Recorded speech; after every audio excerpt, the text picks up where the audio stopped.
You decide how big you want to grow, because you're going to get so many companies that are going to come at you that the market is as big as you want it. Think about that. You're going to have so much demand for sodium hydroxide that you're going to be able to be selective and decide who you're going to be selling rather than having to sell. So you're going to be able to increase your profit margins, and you're in a tight industry. Profit margins are difficult.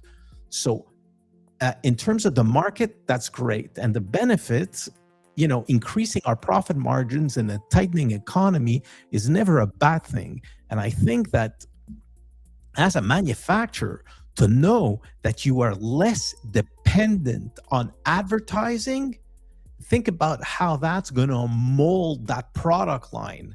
Now, that product line is probably not your whole company.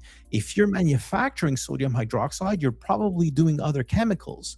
But knowing that sodium hydroxide, your vertical market is nice and safe, it's going to give you maybe the bandwidth to say, hey, maybe I should double down on production because I have so much demand and I'm able to sell so much of it that maybe now it's worth it to start competing with the largest manufacturers in the world.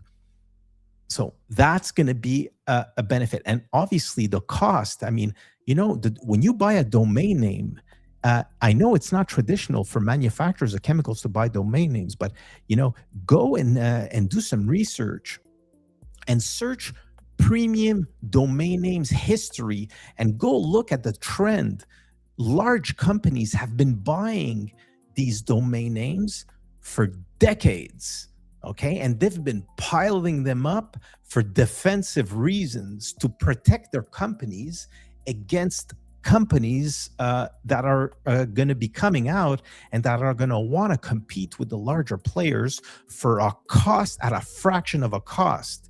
And this is one of the last things you could do where you could have a maximum impact with very, very little resources needed. I mean, you take a domain name, you point it to your website, that's it.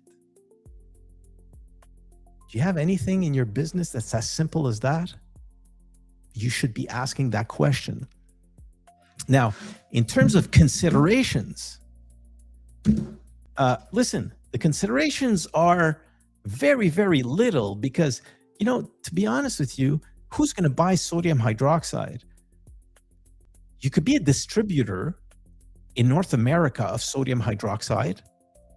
That could be interesting because now all of a sudden, when people are looking for sodium hydroxide, they're going to find you and you're going to get a lot more customers.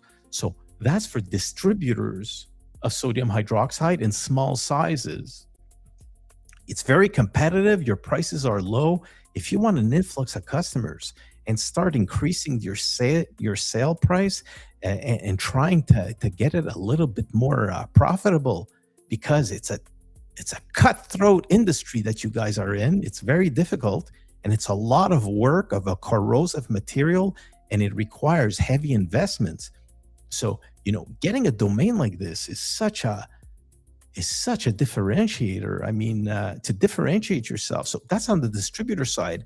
And for the manufacturer side's considerations, I mean, they're basically no-brainers. When you print your product spec sheets and in the corner you write sodium hydroxide and then all your customers see that, do you know how much brand credibility do you attach to that?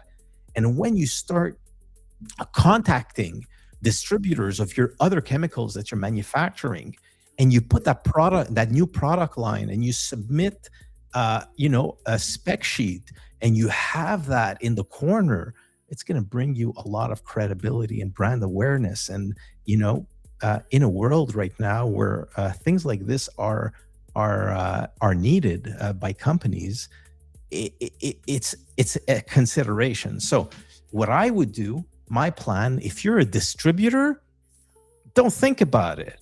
Go speak to the owner of the company and say, hey, I got sodiumhydroxide.com that's available. Come on. What am I doing? What are we doing here? Let's go. That's it. That's the plan. If you're a manufacturer of chemicals, just copy and paste that plan. That's all you got to do. Go see the owner of the company and say, hey, we want customers. What the hell? The product that we're manufacturing here, we could get the domain name. That's it. That's all you got to do. That's all you got to do. All right, guys? The plan is simple for these. It's not like pharmaceuticals where you got to create a company and all that. You know, people that are going to buy sodium hydroxide are already in the business of distributing or manufacturing.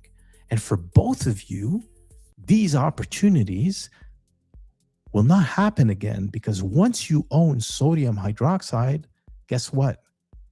Nobody else can. You own it for the rest of eternity. So there you go. That's all I got, man. So good luck. I hope you guys enjoy this, and I'll see you in the next one. Take care.